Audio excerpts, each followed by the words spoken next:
let me say it is great to be back in a state that voted for me twice.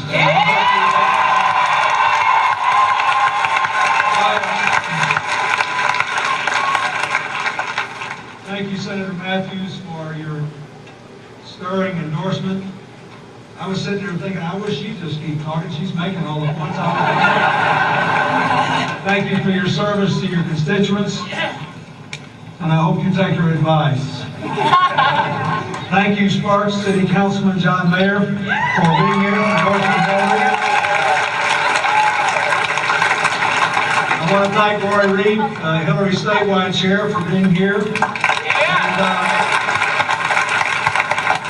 I want to thank your state party chair, Jill Derby, who spoke earlier, and our former Attorney General, Frank Cedillo.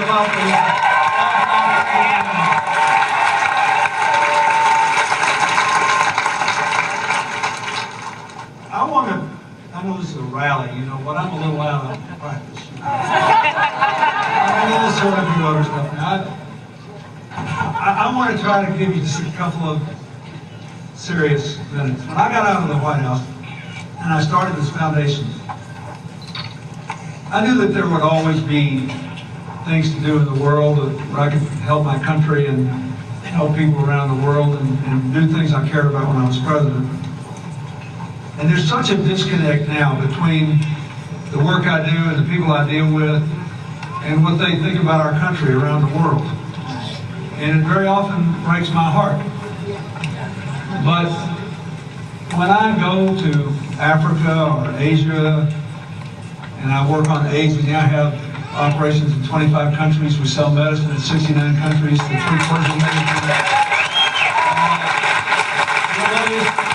Economic program, trying to help people make a living, both in America and around the world. And we now are running a climate change program with 40 cities on 5 continents, including the United States, to prove that we can actually create jobs and spark an economic boom from that. But I see, anyway, people everywhere, at all income levels. And I see the people that are having trouble in America and around the world, and I see the people that are making out well. But I know that all thoughtful people know there's something wrong with the way we're proceeding in this new century. And if you ask me to tell you in a sentence, it would be this. We live in an interdependent world. Economically, and in terms of the information, the culture, the politics, our vulnerability to terror, weapons of mass destruction, to disease. You know, how many times have you seen something on television news about avian influenza halfway around the world? That's because we don't have a cure for it in people yet. All interdependence means is that we can't get away from each other. Divorce is not an option. That's all it means. It can be good or bad. And the truth is, for nearly everybody in this room, it is good and bad. Right? Right. So the obvious mission of America in the 21st century is to secure a 21st century version of the middle-class American dream and to restore America's leadership for peace and freedom and prosperity and security around the world by building up the good and beating down the bad. And the governments of the last 6 years, now 7 almost, which has given us superficially 6 years of economic growth, a 40-year high in corporate profits, and until last week an all-time high in the stock market. But has squandered a projected $5 trillion surplus that I was going to use to get us out of debt.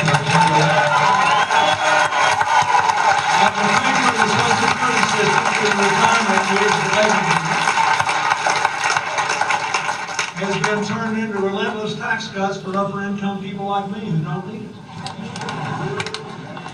And where do we get the money? We borrow the money from the Chinese and the Japanese to cover Bill Clinton's tax cuts and to pay for our soldiers in Iraq and Afghanistan. And whether you agree or disagree with our policy, I disagree with our policy in Iraq, and I think we have to be in Afghanistan until we get bin Laden. Yes.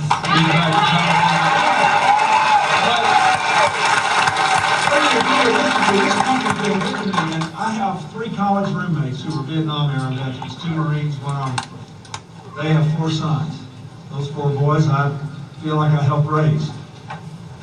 They are now, when this year's over, they will have done 9 tours. Oh my God. One of them is an Army Special Forces sergeant that's done 5 of those tours. 1 in Iraq, 4 in Afghanistan. I resent the fact that I was not permitted to support those boys, and that instead they borrowed the money from China to pay for them and give me a tax cut. If you think that's good policy, you ought to stick with those guys in Washington. But if not, we have a better deal here. That is not the kind of independent world I want to live in. No wonder we have a big rate deficit we can't enforce.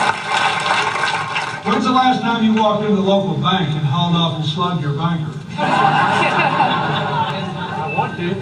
We only enforce the trade laws 1/4 as much as we did when I was president. So how can you expect people to know if they loan us money that we can't afford to enforce our trade deals against them? That's just one example. We're interdependent with the Chinese. It just turned out to be negative instead of positive. Now, I can give you lots and lots of other examples where we've elevated ideology over evidence when we deal with science. Yeah. You know, that we've elevated political cronyism over competence when we're running emergency management.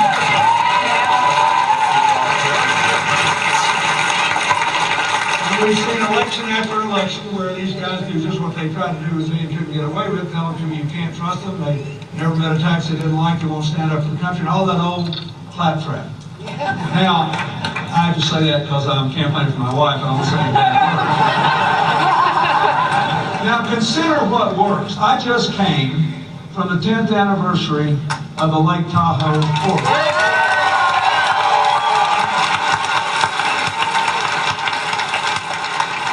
Lake Tahoe is a global treasure, one of only 2 pure blue water lakes left on planet Earth.